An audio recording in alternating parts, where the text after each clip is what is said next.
चंद्रपूर महानगरपालिका निवडणुकीनंतर आता चंद्रपूरमध्ये सत्ता स्थापनेवरून दोन गट निर्माण झालेत. यामध्ये एक अ, धानोरकर आणि दुसरा गट जो आहे तो वडेट्टीवार. या संदर्भात बोलण्यासाठी आपल्यासोबत प्रदेशाध्यक्ष हर्षवर्धन सपकाळ आहेत. दादा काय सांगाल, चंद्रपूरमध्ये गट स्थापन करण्यावरून अद्यापही धुसफूस सुरू आहे. तुम्ही मध्यस्थी केली, मात्र त्याचा काही फायदा झाला?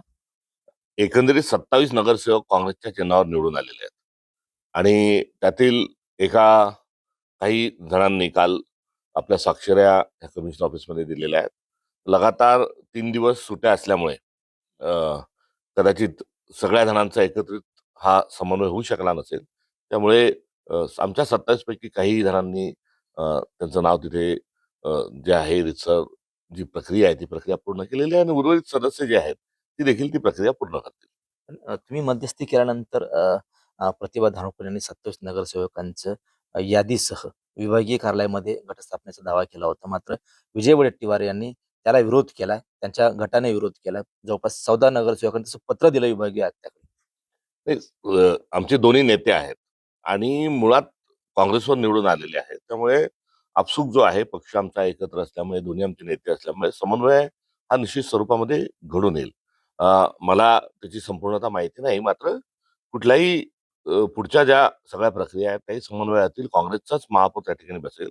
आमची 27 आहेत. काही अपक्षांनी आमच्यासोबत येण्याची तयारी दर्शवलेली आहे आणि त्याच्याशिवाय उभाटाचे जे नगरसेवक आहेत ते मित्रपक्ष या नात्यानं त्यांनी आमच्यासोबत यावं. कारण आम्हाला काही नगरसेवकांची जशी चंद्रपूरला आवश्यकता आहे तशाच पद्धतीने परभणीला जर उभाटाला महापौर करायचं असेल तर त्या ठिकाणी त्यांनाही काँग्रेसची मदत आवश्यक आहे. त्यामुळे त्या ठिकाणी आम्ही दोन्ही ठिकाणी मित्रपक्ष म्हणून कसं जाऊ शकतो हाही विचार हा चंद्रपूरच्या अनुषंगाने करायचा आहे. वंचितचेही 2 नगरसेवक हे चंद्रपूरला आहे.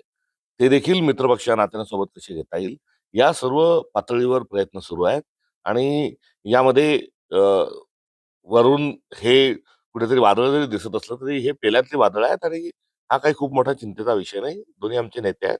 दोन्ही महाराष्ट्राचे नेते आहेत आणि यातून निश्चित स्वरूपामध्ये कुठला ना कुठला जो मार्ग आहे तो निघल्याशिवाय राहणार नाही. कुठलाही तणाव हा पक्षांतर्गत नाही. पण ज्यावेळेला प्रतिभा धानोकर यांच्या गटानं म्हणजे 27 लोकांनी विभागीय आयुक्ताकडे गटस्थापनेचा दावा केला. त्याला वडेट्टीवारांनी विरोध केल्यानंतर प्रतिभा धानोकरांनी दावा केला, की आम्ही प्रदेशाध्यक्षाच्या आदेशाने ही सगळी प्रक्रिया केली म्हणून. प्रदेश पातळीवरून आम्ही कमिशनरनाही पत्र दिलेलं आहे, की कोणताही गटनेता आणि करायचा असल्यास त्याला त्या नोंदणीच्या आधी प्रदेशचं एक परवानगी आवश्यक असते. एबी फॉर्मवर ज्या स्वाक्षऱ्या असतात त्या स्वाक्षऱ्याच्या अनुषंगाने गट स्थापन झाला पाहिजे.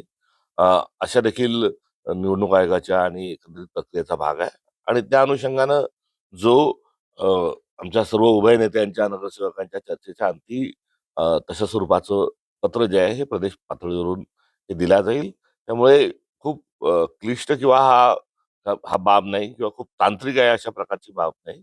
आता 3 दिवस लगातार सुट्ट्या आणि या सुट्ट्या संपतानाच त्यातून निश्चित स्वरूपामध्ये 27च्या 27 आमचे जे नगरसेवक आहेत ते एका गटामध्ये आपल्याला आढळून येतील. पण ज्या 14 नगरसेवकांनी विरोध केला, की तो जो गट आहे तो असंवैधानिक आहे. त्याला विरोध म्हणून अशा पद्धतीनं काँग्रेसमध्ये शिस्त आहे का योग्य? नाही, असंवैधानिक हा अशा स्वरूपाचं काही त्यांचं आक्षेप हा नसावा. पंजा चिन्हावर ते सर्वजण निवडून आलेले आहेत आणि हे सर्वजण एका गटामध्येच निश्चित स्वरूपामध्ये त्यांची नोंदणी होईल. यामध्ये कुठल्याही प्रकारची शंका नाही. आता तुम्ही म्हणालात, की 2-3 दिवस सुट्टी आहे. काय वाटतं, की भाजप याचा फायदा घेऊ शकते? नाही, भाजपला लांब-लांबपर्यंत भाजपला याचा फायदा होण्याचा कुठलाच शक्यता नाही. आमची तिथले नेते मतब्बर आहेत. अ, संख्या जो आहे, जादू आकडा बहुमताचा जो आहे, तो आमच्या जवळच येण्याच्या अनुषंगाने त्याचे प्रयत्न देखील सुरू आहेत. त्यामुळे भाजपच्या अंतर्गतच जी दुफळी, तिफळी जी निर्माण झालेली आहे, त्याचाच फायदा एखाद्या वेळेस काँग्रेसला होऊ शकतो. शेवटचा प्रश्न आहे. कधीपर्यंत वाद मिटेल हा आणि कधी घटस्थापन होईल?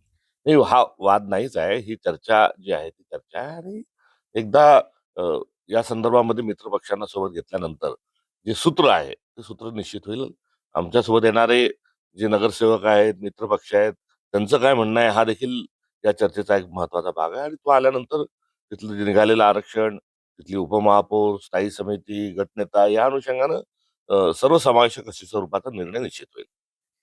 नक्कीच. तर हे होते काँग्रेसचे प्रदेशाध्यक्ष हर्षवर्धन दादा सपकाळ. कॅमेरामन निलेश देशमुखसह गणेश सोळंकी, TV9 मराठी, बुलढाणा.